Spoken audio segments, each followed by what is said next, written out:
Hello, South Dolphins. We are reading Charlotte's Web. We are going to begin Chapter 6, Summer Days. The early summer days on a farm are the happiest and fairest days of the year. Lilacs bloom and make the air sweet and then fade. Apple blossoms come with the lilacs, and the bees visit around among the apple trees. The days grow warm and soft, school ends, and children have time to play and to fish for trouts in the brook. Avery often brought a trout home in his pocket, warm and stiff and ready to be fried for supper. Now that school was over, Fern visited the barn almost every day to sit quietly on her stool. The animals treated her as an equal. The sheep lay calmly at her feet. Around the 1st of July, the workhorses were hitched to the mowing machine, and Mr. Zuckerman climbed into the seat and drove into the field. All morning you could hear the rattle of the machine as it went around and around, while the tall grass fell down behind the cutter bar in long green swashes. Next day, if next day, if there was no thunder shower, all hands would help rake and pitch and load, and the hay would be hauled to the barn in the hay wagon with Fern and Avery riding at the top of the load. Then the hay would be hoisted, sweet and warm, into the big loft until the whole barn seemed like a wonderful bed of timothy and clover. It was fine to jump in and perfect to hide in, and sometimes Avery would find a little grass snake in the hay and would add it to the other things in his pocket. Early summer days are a jubilee time for birds. In the fields around the house, in the barn, in the woods, in the swamp, everywhere love and songs and nests and eggs. From the edge of the woods, the white-throated sparrow, which must come all the way from Boston, calls, "Oh, Peabody, Peabody, Peabody," on an apple bough. The phoebe teeters and wags its tail and says, "Phoebe, Phoebe," the song sparrow who knows how brief and lovely life is. Sweet, sweet, sweet interlude, sweet, sweet, sweet, sweet interlude. If you enter the barn, the swallows swoop down from their nests and scold. "Cheeky, cheeky," they say. In early summer, there are plenty of things for a child to eat and drink and suck and chew. Dandelion stems are full of milk. Clover heads are loaded with nectar.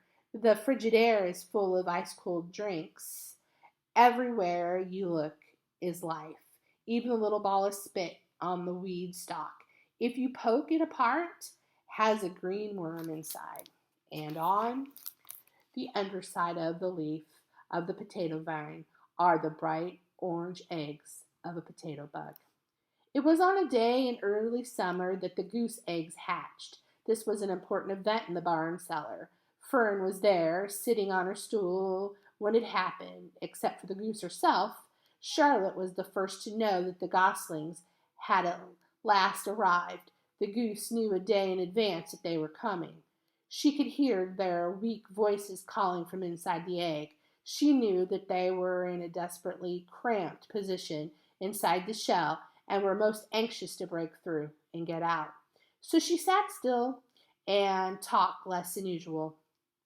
When the first gosling poked its gray-green head through the goose's feathers and looked around, Charlotte spied it and made the announcement. "I am sure," she said, "that every one of us here will be gratified to learn that after 4 weeks of unremitting effort and patience on the part of our friend the goose, she now has something to show for it. The goslings have arrived. May I offer your sincere congratulations?" "Thank you, thank you, thank you, thank you," said the goose, nodding and bowing shamelessly. "Thank you," said the gander. "Congratulations," shouted Wilbur. "How many goslings are there? I can see only one."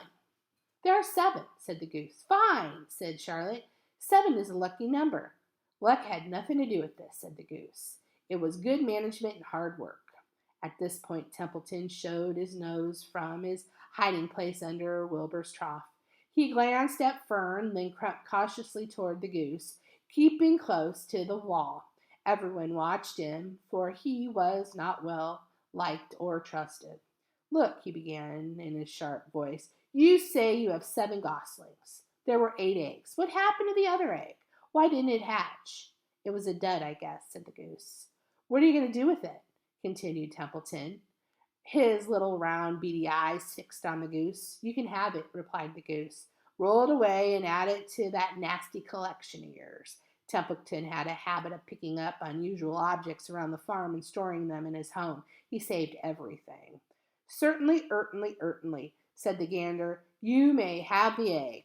But I'll tell you one thing, Templeton. If I ever catch you oking your ugly nose around our goslings, I'll give you the worst pounding a rat ever took. And the gander opened his strong wings and beat the air with them to show his power. He was strong and brave.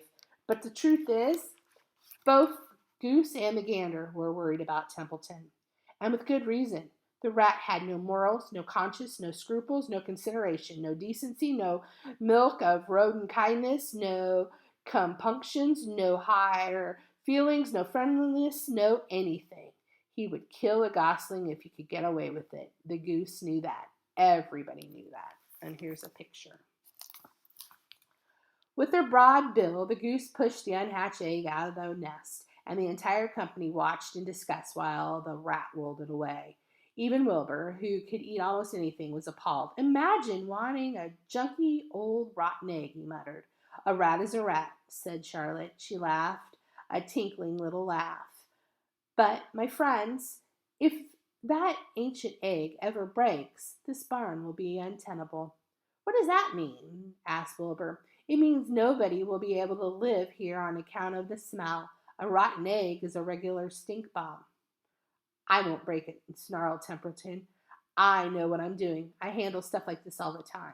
He disappeared into his tunnel, pushing the goose egg in front of him. He pushed and nudged till he succeeded in rolling it to his lair under the trough. That afternoon, when the wind had died down and the barn was quiet and warm, the gray goose led her 7 goslings off the nest and out into the world. Mr. Zuckerman spied them when he came with Wilbur's supper. Well, hello there, he said, smiling all over. Let's see. 1, 2, 3, 4, 5, 6, 7. 7 baby geese. Now, isn't that lovely? Well, boys and girls, that concludes our weekly reading of Charlotte's Web. What are you reading while you're at home these days? Let me know. I appreciate it if you would. Be sure you are kind to everyone. I know it gets a little cramped in the house sometimes, but I try really hard to have a great day.